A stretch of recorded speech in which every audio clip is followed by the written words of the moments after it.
दोस्तों, आज की कहानी बहुत ही ज्ञानवर्धक है, इसलिए सभी से निवेदन है कि इस कहानी को पूरा अंत तक ध्यान से सुनिएगा, जिसे जानकर आप यह जानेंगे कि कम उम्र में ही बुढ़ापा क्यों आता है। जैसा कि दोस्तों सभी लोग जानते थे कि महात्मा बुद्ध एक राजा थे, जिन्होंने सब कुछ त्याग के एक सन्यासी का रूप ले लिया। तो इसलिए उन्हें सब पता है कि हमें क्या खाना चाहिए, हमें कैसी दिनचर्या अपनानी चाहिए। तो दोस्तों, आज हम महात्मा बुद्ध के वो 12 महत्वपूर्ण नियम, या इस तरह से कह लो कि आज हम उनके पूरे जीवन का सार जानने वाले हैं। दोस्तों, इसलिए सभी से निवेदन है कि पूरी कहानी को ध्यान से जरूर सुने और उन 12 बातों को सुनकर अपने जीवन में उतार लीजिए। मैं आपको गारंटी देता हूँ कि कभी आपको कोई भी बीमारी नहीं होगी और आपको बुढ़ापा कभी छू भी नहीं पाएगा। तो दोस्तों, इसे समझते हैं एक कहानी के माध्यम से। इसके पहले आप इस बुद्ध कहानी में खो जाएं। जो मित्र हमारे चैनल पर नए हैं और जिन्होंने अभी तक चैनल को सब्सक्राइब नहीं किया है, उनसे विशेष अनुरोध है, चैनल को सब्सक्राइब जरूर करें और बेल आइकन प्रेस करके ऑल करें, ताकि आगे आने वाली वीडियोस की नोटिफिकेशन आपको समय पर मिलती रहे। तो मित्रों, आपका ज्यादा समय ना लेते हुए शुरू करते हैं आज की वीडियो। एक बार की बात है, एक राज्य में वीर सिंह नाम का एक राजा रहता था। राजा बहुत ही भला, दयालु और न्यायप्रिय राजा था। उसकी 2 रानियां थी। दोनों रानियां अति सुंदर थी और वो रानियां भी राजा के स्वभाव पर गई हुई थी। वह रानियां बहुत ही धार्मिक प्रवृत्ति की थी। राजा इतने न्यायप्रिय थे कि उनकी प्रजा ने कभी दुख का सामना नहीं किया था, क्योंकि राजा ने अपने मंत्रिमंडल में 9 ऐसे मंत्रियों का गठन किया था, जिनके जिम्मे में हर एक विभाग बांटा गया था, जो प्रजा की देखभाल करता था, उनके खान पान का ध्यान रखता था। इस तरह से सबके अलग अलग विभाग बांटे गए थे। तुम्हें यह कार्य करना है, और इतनी सख्त हिदायत कि कोई अपने काम में लापरवाही करेगा तो उसे मृत्यु दंड दिया जाएगा। इसलिए उनके मंत्रिमंडल में जो मंत्री थे वह बहुत ही ईमानदारी से काम करते थे, और राजा को जब भी कभी कोई न्याय करना होता था तो सभा में उसके साथ यह मंत्रिमंडल रहता था, तो कभी भी किसी के साथ अन्याय नहीं हो पाता था। वह किसी के साथ एक पक्षीय न्याय नहीं करता था। वह दोनों पक्षों को एक एक पॉइंट को समझते थे। दोनों के विषयों पर, मुद्दों पर ध्यान देकर वह सही और निष्पक्ष फैसला सुनाते थे। इस तरह से राजा के राज्य में सारी प्रजा सुखी थी। अब राजा का एक नियम यह भी था कि हर हफ्ते एक सभा लगेगी। पूरे राज्य में जितने लोग थे उनकी एक सभा बुलाई जाती थी।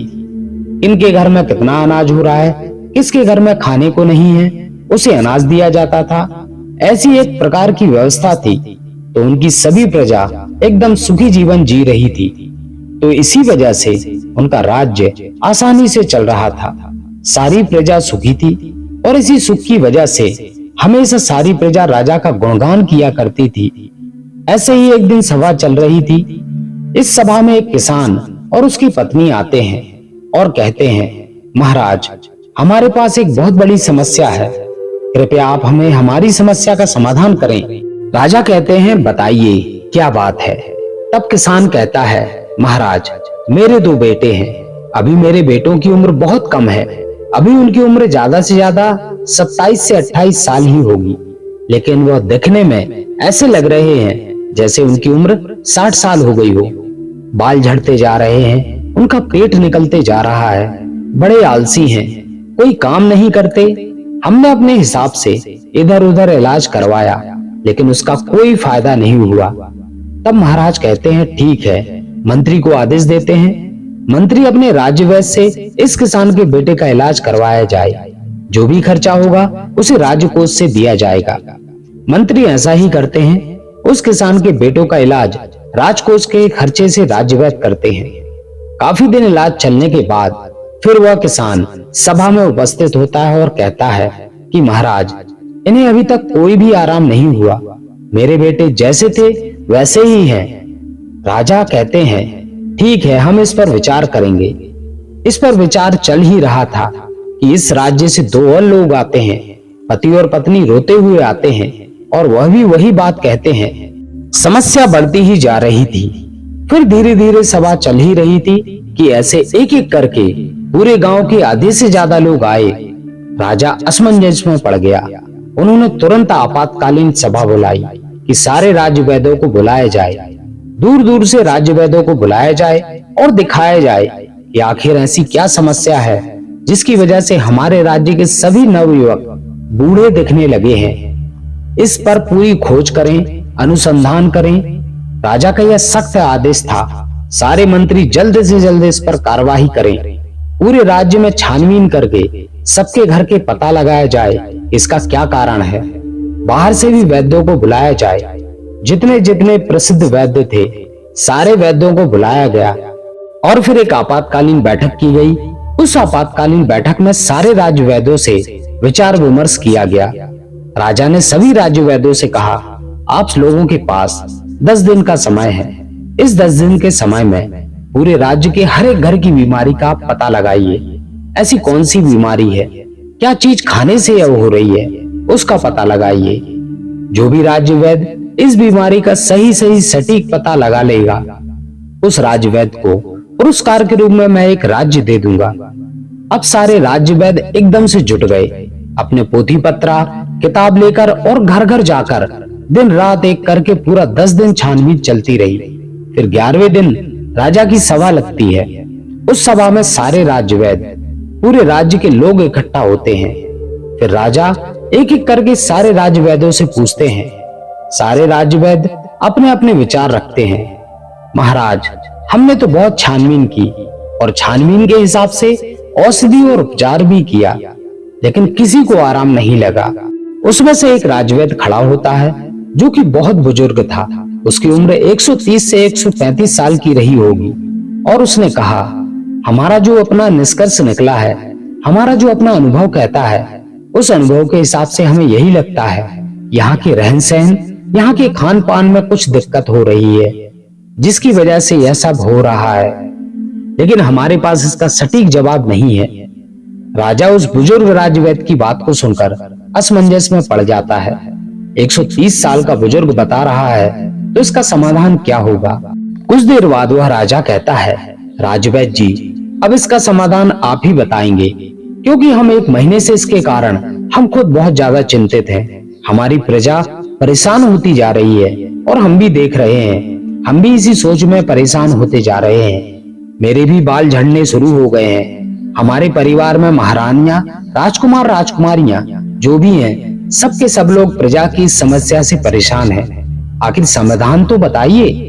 फिर वह राजवैद्य हाथ जोड़कर खड़े होते हैं और राजा से कहते हैं, राजन, हमें क्षमा करिए, लेकिन हमारे पास एक उपाय जरूर है।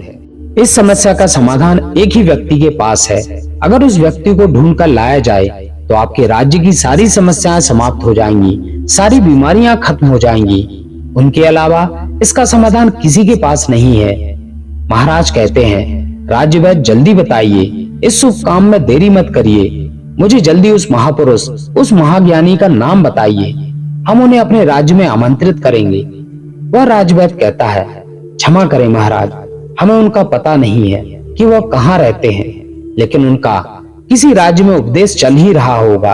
कृपया आप अपने सैनिकों को सारे राज्य में भेजकर पता लगाइए कि वह महात्मा बुद्ध किस राज्य में है, कहाँ पर है और कहाँ पर वह अपना उपदेश दे रहे हैं। केवल उन्हीं के पास इस समस्या का समाधान है और दूसरा किसी के पास इसका समाधान नहीं है।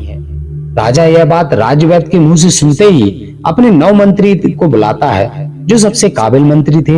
उनको आदेश देता है कि जल्दी से जल्दी महात्मा गौतम बुद्ध का पता लगाया जाए और उन्हें आदर सम्मान के साथ अपने राज्य में लाया जाए। यह हमारा सख्त आदेश है। इसके लिए जितने भी सेना चाहिए, जितने भी गुप्तचर चाहिए, ले जाइए और आप पता लगाइए इस समय महात्मा गौतम बुद्ध का उपदेश किस राज्य में चल रहा है। वह जरूर आएंगे, उनको हमारा संदेश भेजिए। अगर वह नहीं आते तो आप मुझे बताइएगा, मैं खुद उनके पास चला जाऊंगा। इस समस्या के निवारण के लिए सारे मंत्री तुरंत चारों दिशाओं में फैल जाते हैं और काफी अथक प्रयास के बाद, काफी मेहनत करने के बाद महात्मा गौतम बुद्ध का पता चलता है कि वह कहाँ उपदेश दे रहे हैं। वह मंत्री वहां जाता है और महात्मा गौतम बुद्ध को प्रणाम करता है और कहता है, भगवान, आपको हमारे राजन ने बुलाया है। हमारे राज्य में बहुत बड़ी बीमारी आ गई है, कृपया आप हमारे साथ चलने की कृपा करें।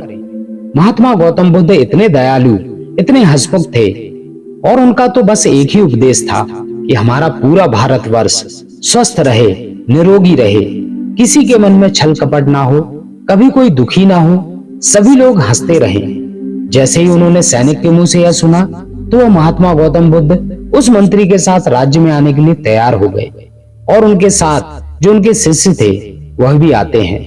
महात्मा गौतम बुद्ध का राजा दरबार में स्वागत करता है, उन्हें प्रणाम करता है, उन्हें सादर आमंत्रित करता है, बड़ा ही स्वागत सम्मान किया जाता है। और फिर वह राजा महात्मा गौतम बुद्ध से कहता है, आप जो हमारी प्रजा को देख रहे हैं, इतनी विशाल प्रजा है, बड़ी ही हंसमुख प्रजा और बड़ी ही सुखी प्रजा है, लेकिन आज उसके ऊपर एक भारी विपत्ति आ गई है।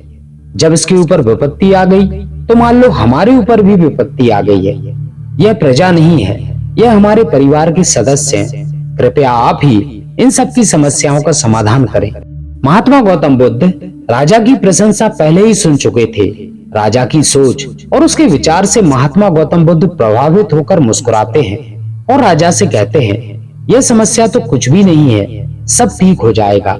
यह समस्या सब लोग स्वयं ही पाले हैं। ऐसी बातें सुनकर राजा मुस्कुराता है, इतनी बड़ी समस्या है और आप कह रहे हैं कि कोई समस्या नहीं है। तो राजा कहते हैं, ठीक है गुरुवर, जैसा भी हो आप हमारी प्रजा को ठीक कर दें। महात्मा बुद्ध के सामने एक चेला खड़ा था।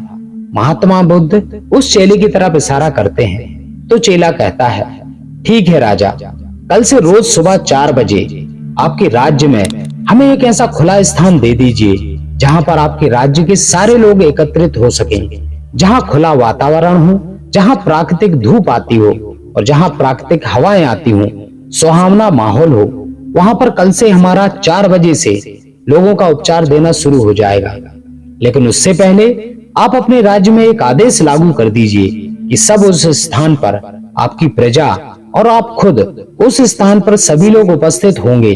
सभी लोगों को वहां कल से ही उपदेश देना शुरू हो जाएगा और यह उपदेश 12 दिन तक चलेगा। 12 दिन करके एक एक उपदेश दिया जाएगा और 12 दिन आपकी जो प्रजा है वह प्रजा स्वस्थ हो जाएगी। शिष्य के मुंह से यह बात सुनकर राजा बड़ा प्रसन्न होता है। सिर्फ 12 दिन में? राजा कहते हैं, ठीक है, जो भी खर्चा आएगा वह सारा हमारे राज्य कोष से दिया जाएगा। फिर वह शिष्य कहता है, कोई खर्चा नहीं आएगा महाराज, आप निश्चिंत रहिए। आप सिर्फ और सिर्फ अपनी प्रजा में यह सख्त आदेश करवा दीजिए, जो 4 बजे यहाँ उठकर नहीं आएगा उसे दंड दिया जाएगा।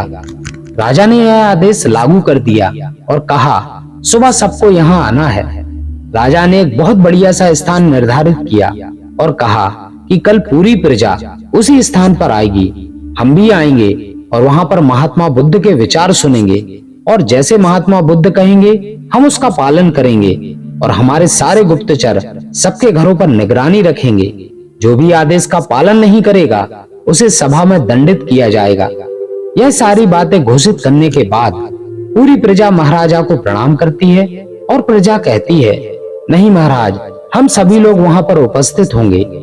महात्मा बुद्ध को सभी लोग प्रणाम करके वहां से चले जाते हैं। उस दिन की सभा वहीं पर स्थगित हो जाती है। अगले दिन से महात्मा गौतम बुद्ध का प्रवचन शुरू होने वाला था। उसमें वह उपदेश देने वाले थे और कल उनका पहला उपदेश था, तो सबको वहां 4 बजे जाना था। महात्मा गौतम बुद्ध 4 बजे वहां पहुंच जाते हैं और उस राज्य के सारे लोग वहां 4 बजे पहुंच जाते हैं। फिर वहां पर महात्मा गौतम बुद्ध पहला उपदेश बताते हैं और पूरी राज्य को संबोधित करते हैं और अपने शिष्य को इशारा करते हैं कि लोगों को बताओ।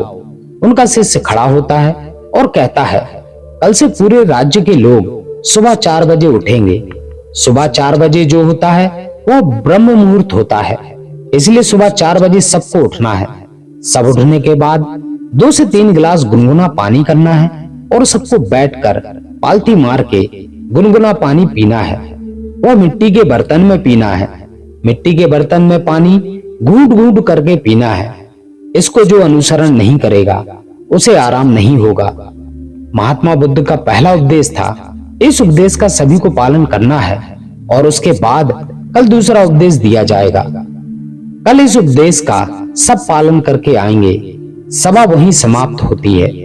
फिर अगले दिन सभी लोग समय पर उपस्थित हो जाते हैं। सब लोगों से फिर महात्मा गौतम बुद्ध का शिष्य पूछता है, क्या हुआ, कितने लोगों ने पहले उपदेश का पालन किया?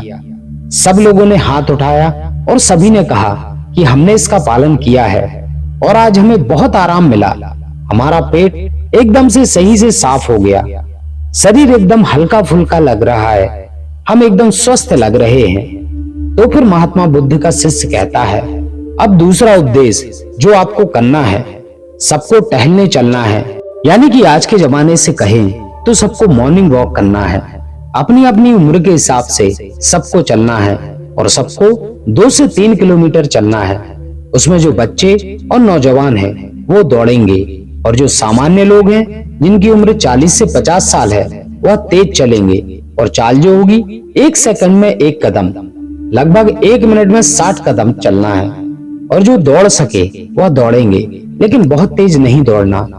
सब अपनी क्षमता के अनुसार 2 से 3 किलोमीटर तो चलना ही है, मॉर्निंग वॉक करना है। यह दूसरे दिन का उपदेश था। अगले दिन फिर से सभा की शुरुआत होती है। फिर से लोग सभा में आते हैं तो सबसे पहले बुद्ध का शिष्य उनसे पूछता है, 2 दिन का नियम किसने पालन किया? सब लोग हाँ में हाथ उठाते हैं। शिष्य पूछता है, आप लोगों को कैसा लग रहा है? सब लोग कहते हैं, बहुत अच्छा लग रहा है, ऐसा लग रहा है कि हमको कोई बीमारी है ही नहीं। फिर शिष्य कहता है, अब सब लोग योग करेंगे, योग प्राणायाम अपने हिसाब से सब लोग करेंगे।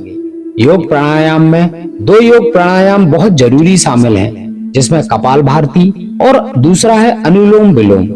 सारे शिष्यों ने कपाल भारती और अनुलोम विलोम की विधि सभी को बता दी। अनुलोम विलोम कैसे की जाती है, कपाल भारती कैसे की जाती है, सूर्य प्राणायाम कैसे किया जाता है।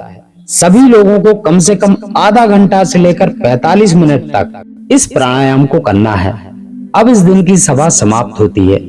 अगले दिन फिर सभा शुरू होती है और उस सभा में सारे लोग उपस्थित होते हैं। सारे लोग उपस्थित होने के बाद फिर सबसे दिनचर्या पूछी जाती है, किसने कितना अनुसरण किया। सबने कहा, अब तो हमको ऐसा लगता है कि हमें कोई बीमारी है ही नहीं, हमें कोई अलार्म नहीं लगाना पड़ता, हमें जगाना नहीं पड़ता, हमारी नींद 4 बजे अपने आप ही खुल जाती है। यह सुनकर महाराजा बहुत प्रसन्न हुए। इतना बड़ा चमत्कार बिना कोई पैसे के हमारी प्रजा ठीक हो रही है। महाराजा तुरंत खुश होकर फिर महात्मा बुद्ध को प्रणाम करते हैं और बुद्ध से कहते हैं कि आप हमारे ही राज्य में रहिएगा, जाइएगा नहीं।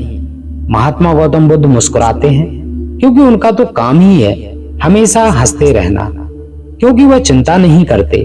फिर वह कहते हैं, अब सबका योग प्राणायाम सब कुछ हो जाने के बाद अब सब लोगों को अगला काम जो करना है, 300 ग्राम सेब सबको खाना है।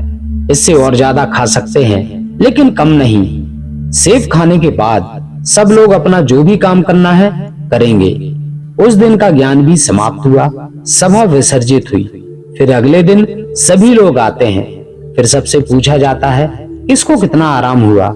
सभी लोग कहते हैं कि अब तो हम पूर्ण रूप से एकदम ठीक हो गए। फिर वह शिष्य कहता है, नहीं, अभी तो आधा काम हुआ है, अभी तो आधा नियम और करना है। जब आप पूरे नियमों का अनुसरण कर लोगे तो आपको कोई बीमारी नहीं आएगी। बुढ़ापा तो छूमंतर हो जाएगा, बुढ़ापा पास ही नहीं आएगा और मर्दाना ताकत बरकरार रहेगी।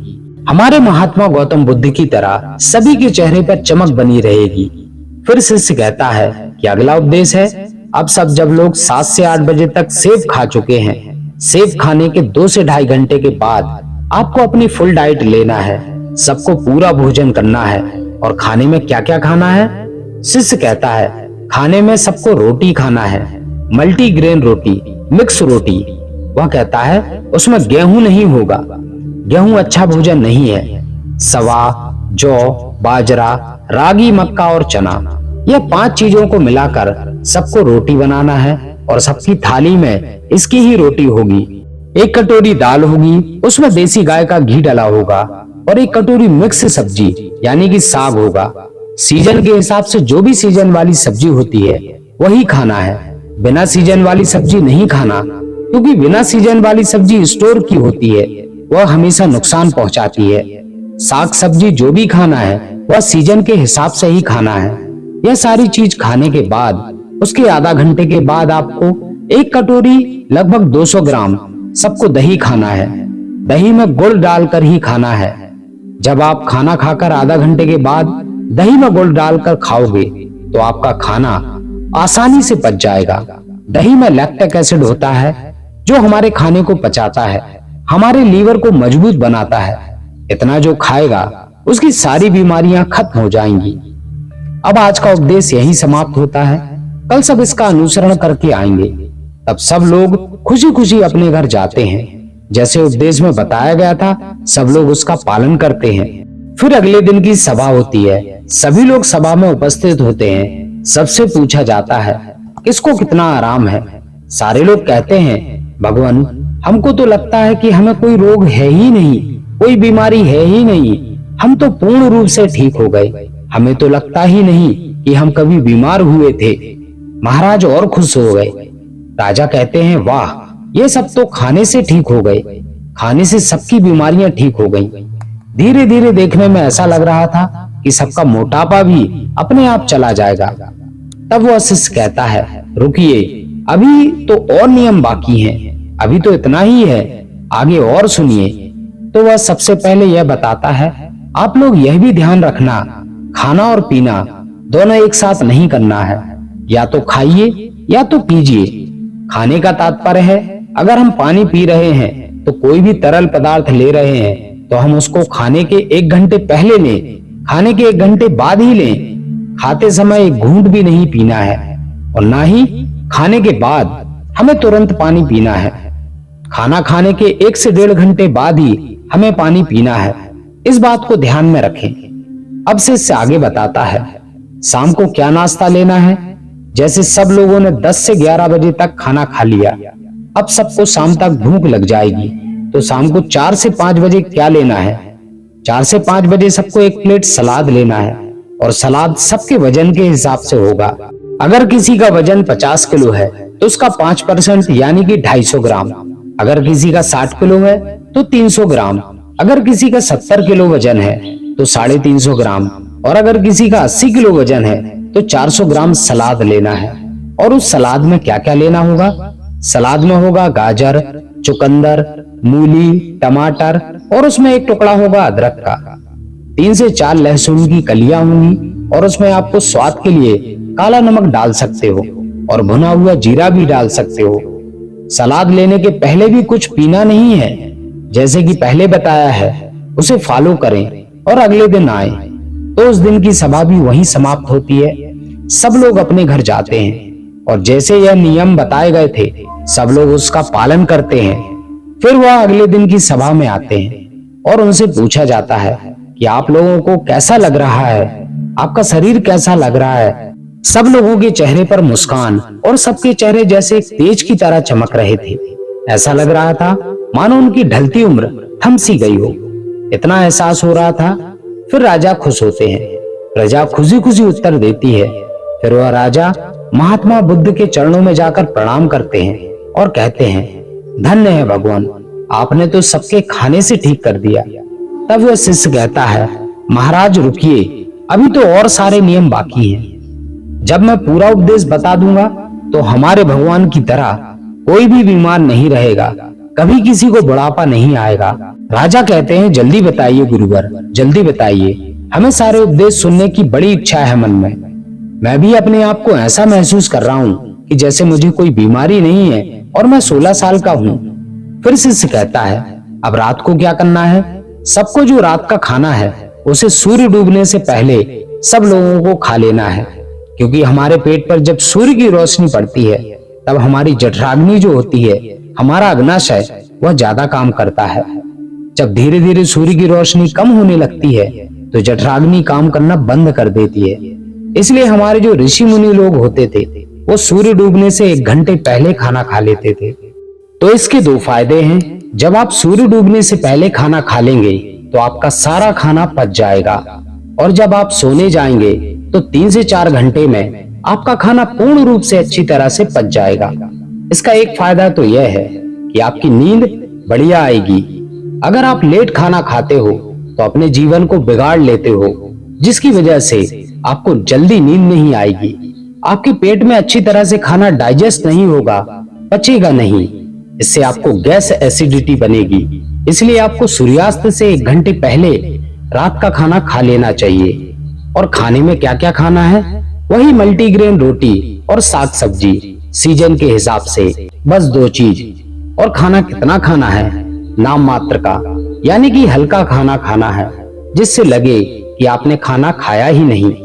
फिर उसके 1 घंटे के बाद आपको 1 गिलास दूध पीना है। उसमें 3 ग्राम हल्दी डाल देना है। हल्दी शुद्ध घर की होनी चाहिए, बाजार की नहीं।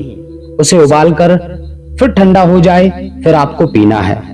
हल्दी वाला दूध आपकी सारी बीमारियों को नाश कर देगा। वह इतनी शक्तिशाली होती है। अब सभी इसका पालन करेंगे और उसको फॉलो करने के बाद दूध पीने के तुरंत बाद सोने नहीं चले जाना है। दूध पीने के 1-2 घंटे के बाद सोना है और आपको रात्रि के 10 बजे तक सोने जाना है। जब आप 10 बजे सो जाएंगे, आपका फर्स्ट क्लास नींद आएगी। आपका सारा खाना डाइजेस्ट हो जाएगा। जब आपको अच्छी नींद आएगी तो सुबह 4 बजे अपने आप आपकी नींद खुल जाएगी। आपको कोई टेंशन नहीं रहेगा, कोई बीमारी नहीं रहेगी। अंत में शिष्य कहता है, ध्यान से सुनिएगा, सबको वर्तमान में जीना है, सबको बच्चों की जिंदगी जीना है।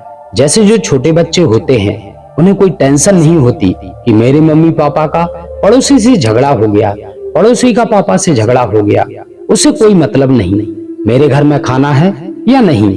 उस छोटे बच्चे को जो खाना मिल जाता है वो उसे खाकर अपने आप खेलता रहता है। सिर्फ उसका पेट भरा होना चाहिए। अगर उसका पेट भरा हुआ है तो उसे कोई मतलब नहीं। इसलिए आप सभी अपने वर्तमान में जिए, भूत भविष्य की चिंता मत करिए। आज हमारे साथ जो है उसमें खुश रहिए। भविष्य में क्या होगा, भूत में क्या बीत गया, उसकी चिंता मत कीजिए। जब आप वर्तमान में जिएंगे तो कोई टेंशन नहीं होगी, तनाव नहीं होगा और बीमारी नहीं होगी। जो लोग इन नियमों का पालन करेंगे। और एक बात, कभी कोई बाहर की चीज मत खाना।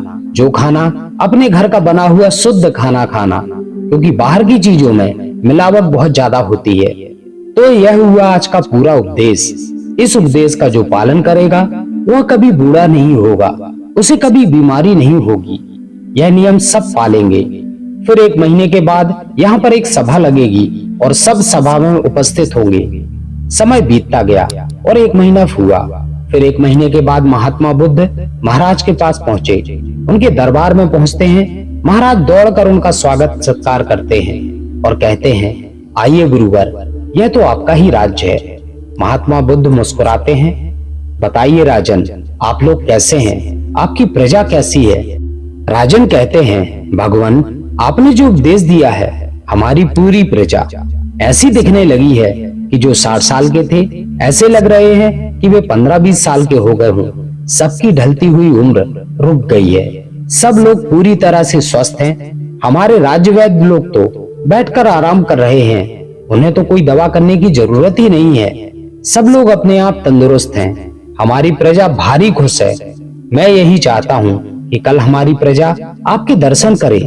कल सभी को सभा में बुलाता हूँ। कल के लिए आप कृपया करके रुक जाइए। और राजा अपनी पूरी प्रजा को एकत्रित करता है। उनकी सारी प्रजा भगवान बुद्ध को प्रणाम करती है। महात्मा बुद्ध मुस्कुराते हैं और कहते हैं, आयुष्मान भव। सब लोग बहुत प्रसन्न होते हैं। पूरी प्रजा खुश रहती है और उनके उपदेश को जीवन भर पालन करने का सब लोग वहीं पर प्रण करते हैं। और राजा कहते हैं, आपने जो यह उपदेश दिया, मैं इसे अन्य लोगों तक भी पहुंचाऊंगा, ज्यादा से ज्यादा लोगों तक पहुंचाऊंगा।